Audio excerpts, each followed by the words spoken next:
Good afternoon, everybody, and welcome back to Mental Health Festival 2024. I hope you all had a good lunch break. Super, super important part of our self care plan, which hopefully you already set up in our earlier session. My name is Linda. I am your host for this session, as well as one of the clinical psychologists here at Intellect. And we are committed to making mental health care and well being support accessible for all. Our goal is to really empower you to take care of your mental well being. And on that note, I really want to mention that today's session might touch on some sensitive topics that can be emotionally challenging for some of us, because mental health really is often such a personal, a deeply personal, and really moving subject. I just want to let you know that if at any point in time you feel uncomfortable or overwhelmed, please don't hesitate to let one of our team members know. We're here to support you, so no problem there. Um, Speaking of taking care of our well being, our speaker for this session is an amazing example for doing exactly that. In this session called Casting the Spotlight on Emotions, we have Julie Tan share with us her personal trials and triumphs and how she navigates it all while managing her career as an actress as well. So Julie Chen began her acting career at the early age of 16. You might recognize her from productions like That Girl in Pinafore or Goodbye Good Boy. She is a strong advocate for mental health, which of course we love, but also sustainability. And currently, she even serves as an ambassador for Hair for Hope. I know you're all really excited to interact with Julie. So if you have any questions for her, please leave them in the chat box and we'll answer them at the end of this session or towards the end of this session. We also have Intellect's VP of Partnerships and Solutions, Cassandra Lowe, moderating this session today. Okay, enough introductions already. Let me pass the mic over to my colleague, Cass. Welcome. Thank you. Thank you very much, Linda. I'm really looking forward to today's session. Thank you, Julie, for joining us as well. Hi everyone. Hi Tess. Hi Linda. Hi, Julie. So thank you once again. I know we've said this so many times, but we really appreciate you being so sporting and really coming on and being vulnerable and sharing. Maybe after Linda has already shared so much about you, maybe can I ask that you introduce yourself a little bit? Okay, so hi everyone. I'm Julie Tan. I'm currently 32 this year, and I think being in my 30s is one of the best time of my life. Like I'm feeling so much happier, confident, and as well as I think I'm in so much in a better headspace right now. Like compared to my 20s, 30s, it's fun. Right, and we'll go into that further, in this conversation, and I'm sure also people will have questions, and if you do put it in the chat, and we'll take them as we go along. There was an icebreaker question, Julie, that I think the team had asked you to prepare for. Yeah. Maybe we'll get to that first. How would you describe Okay. yourself in 3 words? I would say I'm adventurous, I am mindful, and I'm daring. Wow, adventurous, mindful, and daring. Adventurous and daring sounds quite close. So you are really always up for something new and something adventurous. Yeah, like I really love like snowboarding, diving, mindful because I play golf. So I kind of like Ah, feel that all these things add up to my identity. right. Okay, that's like the Yeah. opposite of me. I'm like super nervous. I'm very not adventurous. I think when Okay, I would was you? much young, sorry, like when I Yeah, was sorry. much younger, like I would say that I'm a little bit less like daring, maybe in Yeah. different ways, but I'm always like fearful when I was younger. Mm, But as I grow older, yeah. I think like as I get to know myself better, like I think this part, the adventurous part, just came out, and then I'm just more daring to be myself. Mm. And that's really Yeah. very nice. And I'll be interested to find out how did that build up for you from your 20s to your 30s. But maybe we'll start off with a bit about your journey as an actress. Like, how did you first get into the entertainment industry, which was quite early on, right? How do you get into Yeah. this?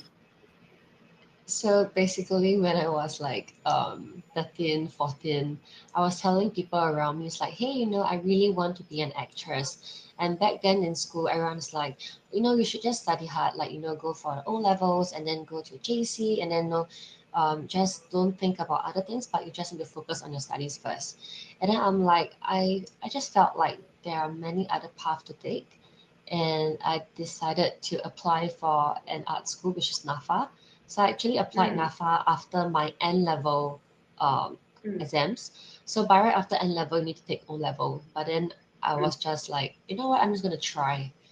And I mm, sent in my resume, and then I went for audition, and then I got a slot in NAFA. So I didn't complete mm, my O levels. I just went mm. straight for a diploma in theaters. Right. Yeah, and I think that's because like I'm just there's this like knowing that like I'm able to excel there. And I Mm, can't even explain to my friends or my family even like then like how do I know? Like, I just wanted to try. And I think a lot mm, of times I felt like if I don't try, you never know. And I did. And mm. then I somehow just paved my path. And back then, before like we have social media, we have emails, right? So I kind of like Yeah. send in my pot, just a picture of me, and then a description of like my height, my weight, and then I was sending it to different production houses just to Yeah. ask for a chance for auditions. I sent to MediaCorp, I Yeah. sent to like small production houses, and then I did some short films along the way, and then eventually I Mm, got my breakthrough with a telling movie. And I mm. think, yeah, like I just kind of felt like if I want to be seen, I need to put myself out there. So I think Yeah. this is the Yeah. part where the daring part of me. I think, and this is something Yeah. consistent since young. I must say that that's really brave of you because I did something a bit similar. I also did go for some auditions, and that time was more for modeling, so I took the shots, photo, and all that. Then I realized more and more people found out about it, and then I just got scared because I didn't dare to put myself out there, and then I just like play it down and say no, it's no, it's not, no, it's so lame, and then that just kind of squashed everything already. So I Yeah. mean, kudos to you for being brave. Yeah, and I think a lot of times, like when I was younger, the feeling of like, even if I didn't make it, like even if I fail in doing something that I like, I think I can live with it.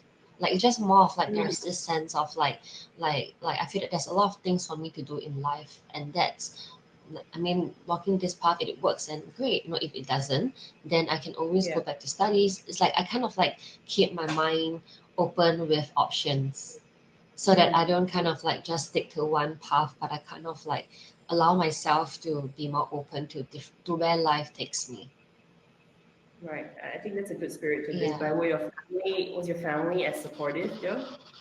No, not really. Like back then, my dad was furious with me because I grew up in a very traditional Chinese family, and then my dad was like, Yeah. without study, without cert, like how are you gonna survive? Like you can't even like earn money for yourself. I'm not gonna pay for your school fees. And back then I Mm, was like 16, going to 17, and I was like, what? You're not mm, gonna pay for my school fee? And then I was like, great, fine, I will go and like get a job of my own. That's why I went to yeah. do like send in my resume, go for auditions, and then I end Yeah. up paying for my school fees for the rest of Wow. yeah. And I think it feels really good like being able to support myself. Yeah. I think Yeah. that's amazing.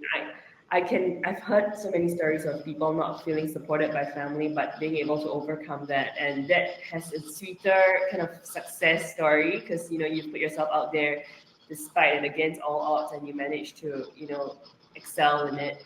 One of the questions that came in is actually linked to the next question that I have actually, which is the question from Edwin was whether there was setbacks in the entertainment industry, and my question was all more around like, do you think being the entertainment industry have shaped you as a person, or how has it affected your mental health, maybe? I entered the industry at a pretty young age, like 16, 17.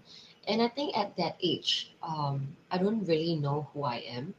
Like as much as I know I like acting, but fame just came in really early.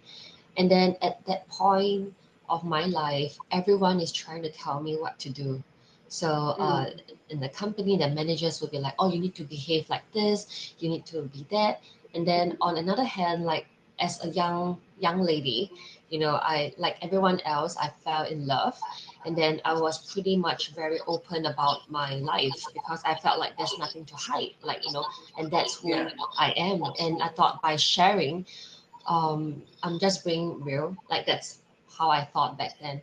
But actually, I still feel the same way now. So I just like, share how I feel and what's going on with my life.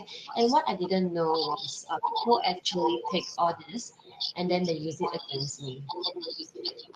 And I think that is the part where I felt really lost because at a young age, when I don't really know who I am, and then when people, especially in social media, the public, and everyone just kind of like attacking me, I think that was the part where I felt like I don't really know who I am anymore.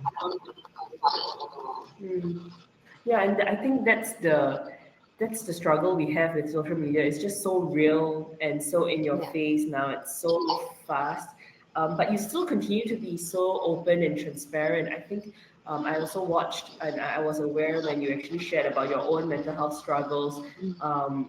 and that was on social media too. And you were very open about it. I, What I you think know? back What then made you?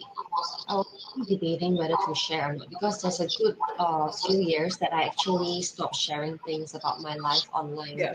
I actually was being like I caved into I was just really afraid to speak out because I felt like people are gonna judge, people are gonna like see me differently. And then back then I was just really Yeah. I just was feeling very down and I actually didn't know how to cope with my emotions, and eventually I did like self harm. So that was the period of time where I felt like I didn't know how to reach out for help, and then I inflict harm to myself. And I think that actually was my way back then to cope with what was going on. Because back then, when I was in love, it was very public, and then eventually, when things didn't go well, I mean, when you're in your early teens and it's normal to fall in love, break up, and then but just that my life was just really really public. And I think when I was younger, I wasn't Yeah. equipped with a skill set to cope with it. But now that I'm older and with more maturity, I definitely am able to cope with it. So back then, after I kind of like share about like my journey on mental health, and then I didn't expect like the media pick it up, and then it actually went really viral, and then a lot of like news outlets started wanting to interview me, and then I was a bit like, oh my god, like yes, I really want to share, I really want to help people, but I realized back then I wasn't really equipped with the skill set to help people. I was giving out free session for like free counseling session for people to reach out to people who are professional who can help them because I actually I felt like there's only this much I can do because back then a lot of people was actually DMing me on my Instagram, sharing with me their personal stories, and I am really very um uh, back then, I'm thankful that people are able to find me to share their stories. But after a while, it gets a little bit overwhelming for me because I am not professional and I wasn't equipped the skill set to help them.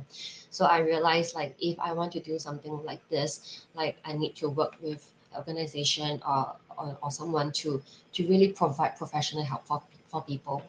And I also realized that as a public figure, um, I need to be extra mindful of how I navigate with my journey of mental health because a lot of younger girls, younger kids, they're looking up to me, and I just need to find the right way and the right platform to share my story. And thanks for sharing that. And these are real life stories that you are sharing. Like these are all very difficult challenges that you're sharing, and you're just putting it out there right now. How do you actually use such real and difficult stories to empower people rather than hinder yourself. Like how so many of us do struggle. I struggle too, and I struggle to find that strength to be able to use these challenges for a better good. How did you actually do that? I think a lot of time, mm, there are some moments in my life where I felt really, really down, really lonely, and I don't know what to do for my next step. And then I have a group of like, I would, I used to have a huge group of fan clubs, and I have young girls like age from 12 to like 16, and they're joining my fan club, and I spend time with them, and they always tell me how they look up to me and how they're inspired by me, and they they are just and they love me so much, and there is no reason for me not to carry on.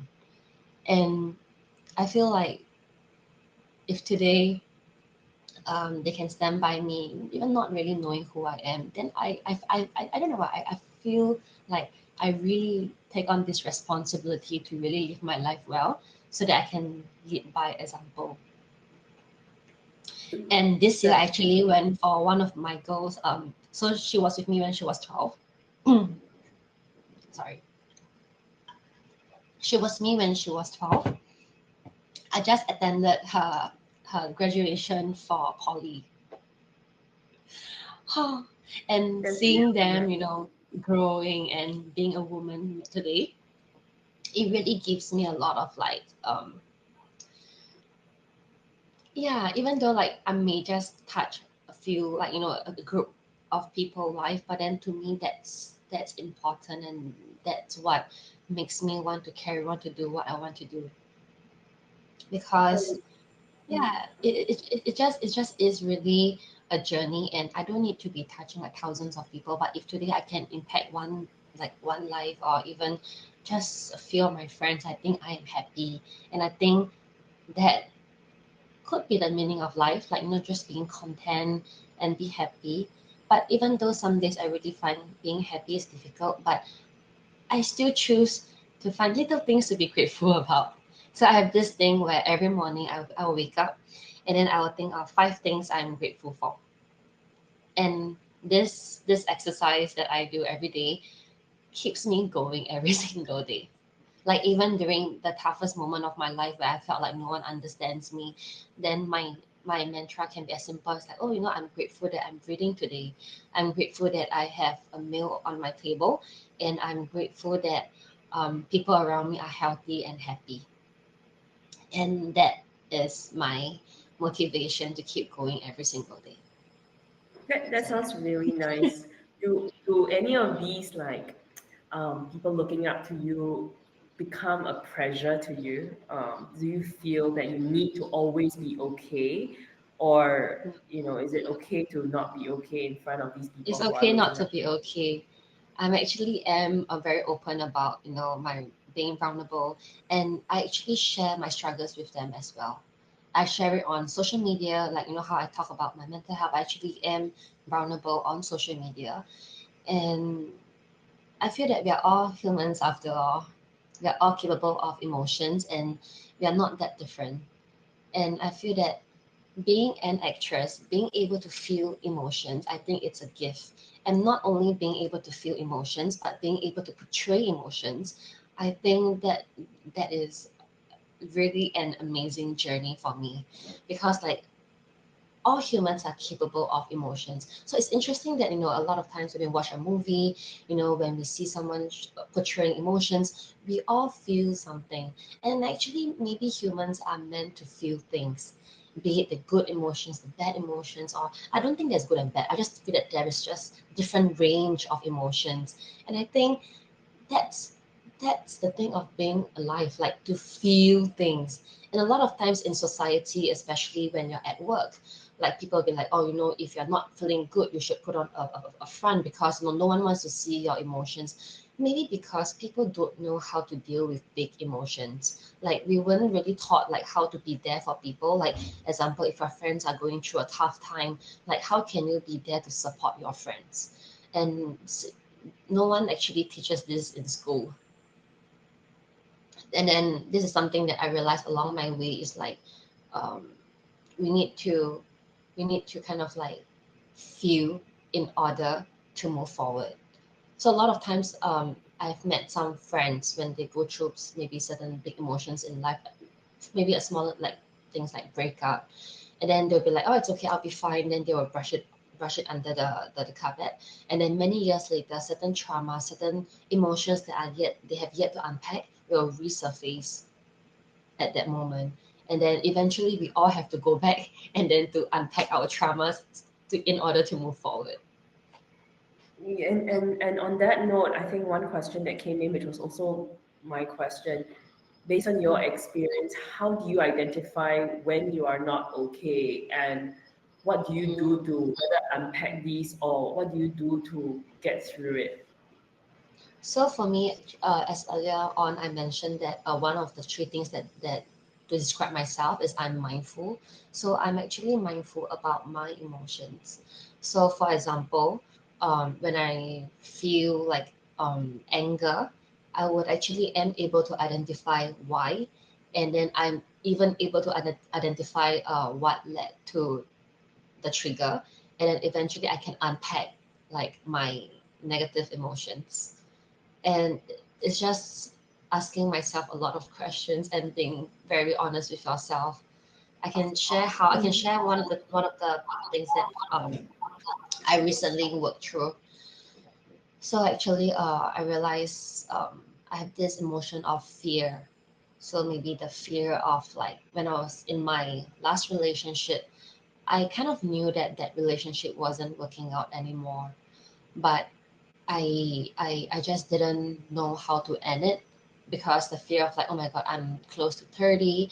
If I end a relationship now, like people will see it as like I'm a failure, and then I'm not doing anything with my life, or like I'm not, because like one of my goals in my life is to actually have a family, become a mom, and yeah, and that is always something that resonates strongly with me.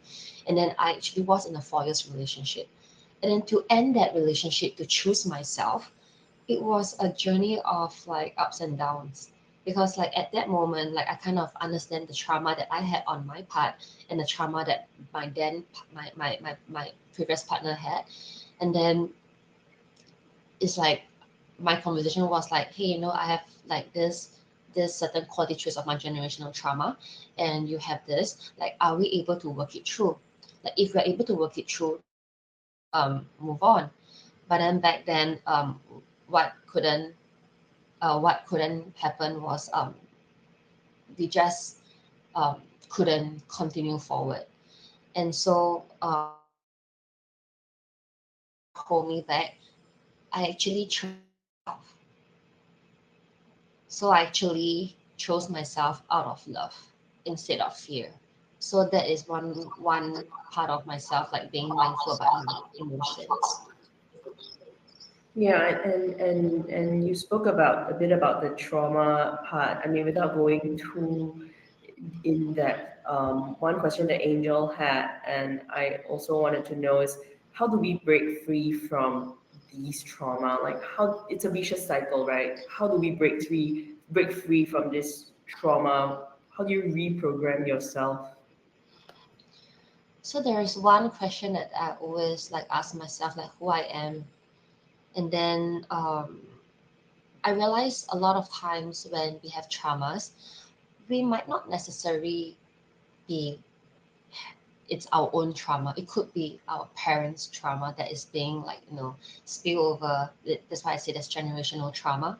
So I start to identify who I am. I start to understand to get I started to understand myself better. It's like who am I? So I went on this journey of like um understanding and understanding myself and learning who I am again. So in a way, like I kind of like parent my inner child again. Because I felt like when I was younger, because of my I had a very rough childhood with my mom. My mom couldn't be the mother for me. So this is something that me and my mom, we actually work on it. So after reparenting my inner child, I actually did a lot of like session of like understanding my inner child. Why is my inner child angry? Why is she hurt? Why is she sad? So once I start to reparent my inner child, I start to feel more love, and I feel whole, and I feel that I cannot stop negative things or even bad things from happening to me, but it's my responsibility to heal myself. And whenever I realize there's any negative emotions, I will just kind of like, okay, like look, today I'm being angry. How can I move forward with these emotions? So instead of like neglecting the emotions, I kind of like outright address it, and then that's where I can move forward. And I feel that there's no method to how it works for you, because everyone is different, and maybe this method works for me but it might not work for other people. But for me, like I actually calm myself down by doing meditation. So this is something that I do every morning, just to sit there and then I close my eyes and then just to focus on my breathing. So I do breath work every day. Yeah. I And think you're so insightful. You are right. Like you are mindful about yourself, and you're very insightful. For somebody who is just taking that first step, would you advise like seeing someone, seeking support? You mentioned sessions earlier. What would the best first step be for someone who is struggling? I feel that first of all, you need to share with someone who you can really, really trust. So I would say that my support system is really, really strong. Because like I have a very, very good friend. She's with me since primary school. So we are like kids when we're friends, and then eventually now we kind of like we go through life together, and we've been through ups and downs, like, and like she's the pillar of my life. So I really have like close friends that I can rely on. And yeah, I really feel that's the first step, like finding someone who you can trust and to share. And if let's say they don't know how to be there for you, then the next step is to to seek professional help. And I feel that there's nothing wrong seeking professional help, because a lot of times, like, I think from especially for my mom. So back then, I was sharing with her. I said I feel like maybe both of us need to see to see someone to seek professional help. The first thing that she was like, she was so upset at me, because she's like, oh, how can you say that, like we need to find someone professional, like you do you think there's anything wrong with me and things like that. And it's really, really hard to talk to her then. And then eventually, through her friend's recommendation, she actually found a life coach. And this life coach is from, not from Singapore, he's from Taiwan. And then it actually he's able to speak to my mom in her language. And yeah, so that's how we actually transform our relationship dynamics. So eventually one day I was in my room. She actually came to my room and she's like, hey, like, can I talk to you? I was like, yeah, sure, like, what do you want to talk about? And then she's like, firstly, I would like to say sorry to you. Sorry for all the things that I've done to you. And I think that was a really, really Uh, powerful moment between me and my mom, because having her being aware of her emotional state, and then her being able to acknowledge it and even to say sorry, and for us to work towards a better future together, I think that was really a huge step. Yeah. So yeah, I I think that's it. believe that for you also kind of, Yeah, yeah. I mean, I was just gonna say, I believe that also packed up a lot of open boxes that were left open for a while when your mom took that step for you as well. yeah. Yeah, And I and feel that a and lot of and for the younger ones, sorry, sorry, yeah, I think we're sorry, overlapping a yeah. little bit. Go ahead. It's okay. You were saying? I just felt like, because I see a lot of hearts and all that, and I know a lot of them must be your fans or people who are here to listen to you. But I also feel like the questions that I'm seeing here are questions on like, how do I take that first step? So I just thought it was a good time to do a shout out from you that, you know, it's really okay to be not okay and to be able to seek support, to give that courage to people who are still thinking like, is it really okay to see a, you know, a therapist, with the stigma, with parents, even my own parents telling me like, you're not crazy, don't go and see this kind of, you know, people, like, you know, that's for crazy people. How can you help us to reframe that? I think it's a bit harder for the older generation to reframe that mindset. So I feel that like it's our duty as a younger generation to help them understand that it's okay to seek help. Just like how when you are having a flu, you will see a doctor. So it's the same like if you don't feel good in any way, and finding someone who have expertise in this area can definitely help us through difficult times. So I feel that there's a lot of like people that you can reach out to, like a life coach, a therapist, like is what like whichever way that suits your healing journey, because everyone is different. And I feel that like um initially with my mom, like the way I approach with her, I think I kind of like when the hard approach way is like, oh, I think we have to do this, we have to do that. But I didn't kind of, I feel that there is a lot of way to, there's a lot of solutions. There's a lot of like way to get to from point A to point B. I feel that there are many other ways to get to point B. But a lot of times we tend to use the most extreme or the most like hard-headed way to get our point across. Maybe because sometimes they are our family, and then we kind of like take it for granted that maybe if they are not aware of certain things, maybe we can be a little bit more patient to share certain information with them. And I think that came to me, this realization came to me was because I was thinking if one day I want to be a mom, and then if I have a kid, and if my kid were to ask me questions, like how would I explain to my kid that, like, maybe this is how you get from point A to point B. But kids sometimes just don't have the understanding to know certain things, or their brain just work differently. So maybe same thing for our parents, like maybe because of the generation, they have lived through a different time, and maybe sometimes we just don't see eye to eye. But how can we better communicate with them? I feel that it's up to us to find a better way of communication with them. Even though some days it can be very frustrating, like I don't deny that. Like, I'm only human. So it's really like really mindful about how you feel. And if also okay, let me share with you guys this. So there's one time me and my mom we actually maybe like she woke up the wrong side of the bed. And then I was asking her, I said, hey mom, like what's for lunch today? And then she replied me in a very harsh tone, just like, can't you go and see yourself? And then I got a bit triggered.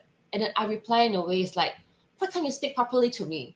And then at that moment, I realized our conversation was actually going down a very like heated way. And then I was just thinking, since in acting, in my job, we can cut, we can start again. Why not let me try and do that for my own life?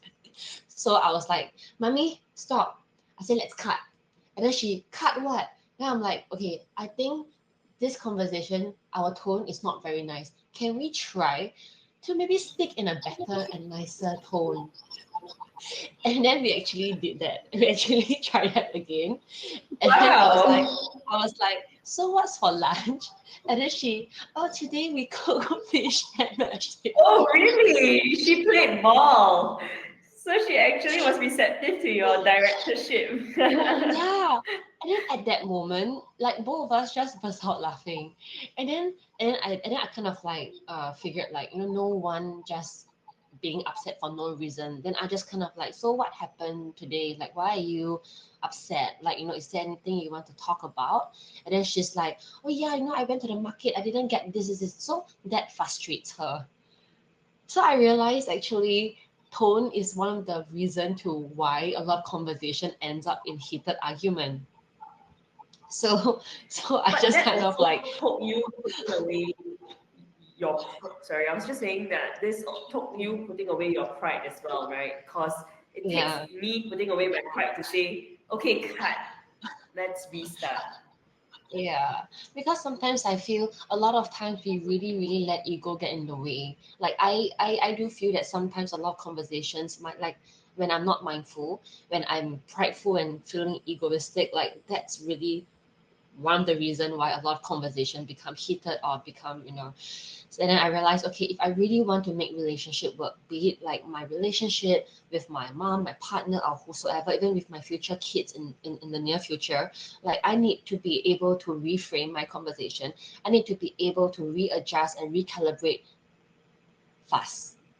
Because like if ever I don't know, because a lot of times when I'm reparenting my inner child, this thing that came up to me was like what my inner child didn't receive when I was younger. I want to be that adult for my inner child.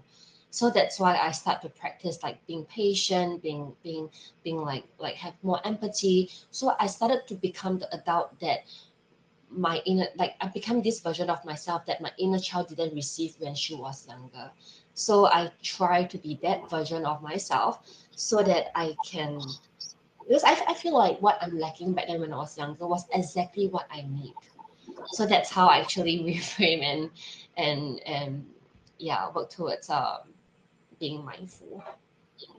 So yeah. That's very powerful. Everybody likes your trick. Everybody says they're gonna try Thank it you. sometime. Well, we only have time for one more question, but I think this question is Okay. very important, both for parents here, but also for the younger ones here, or even people like myself. I admit that whenever I'm using social media, it does affect how I feel when receive negative comments, or if people don't respond to my post, for example. So I think the question here is, how can we better protect ourselves if we, receive any negative comments? How do you protect yourself? Because you're so out there.